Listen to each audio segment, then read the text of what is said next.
explained that you were young and harmless, and a little out of your head." "With your fist!" cried Gregson joyously.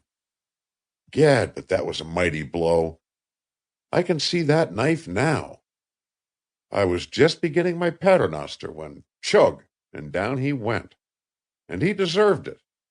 I said nothing wrong.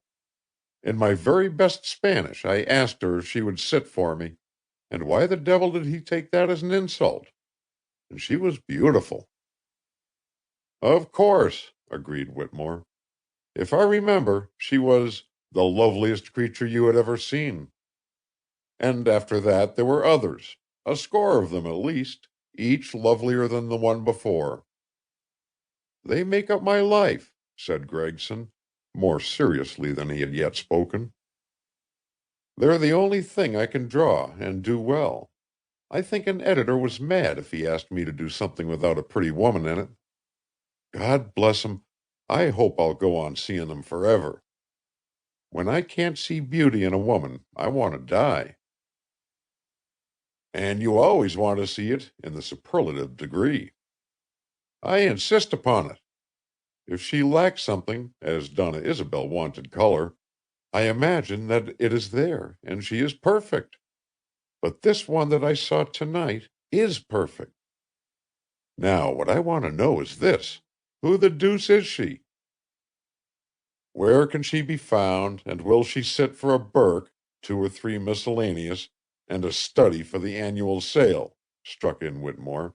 "Is that it?" "Exactly. You've a natural ability for hitting the nail on the head, Phil." "And Burke told you to take a rest." Gregson offered his cigarettes.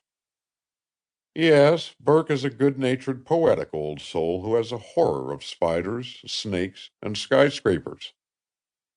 He said to me, 'Greggy, go and seek nature in some quiet, secluded place, and forget everything for a fortnight or two, except your clothes and half a dozen cases of beer.' Rest, nature, beer. Think of those cheerful suggestions, Phil, while I was dreaming of Valencia, of Donna Isabels, and places where nature cuts up as though she had been taking champagne all her life. Gad, your letter came just in time." "And I told you little enough in that," said Philip quickly, rising and pacing uneasily back and forth across the cabin floor. "I gave you promise of excitement, and urged you to join me if you could. And why? Because—" He turned sharply and faced Gregson across the table. "I wanted you to come because the thing that happened down in Valencia, and that other at Rio, isn't a circumstance to the hell that's going to cut loose pretty soon up here, and I'm in need of help. Understand? It's not fun this time. I'm playing a single hand in what looks like a losing game. If I ever needed a fighter in my life, I need one now.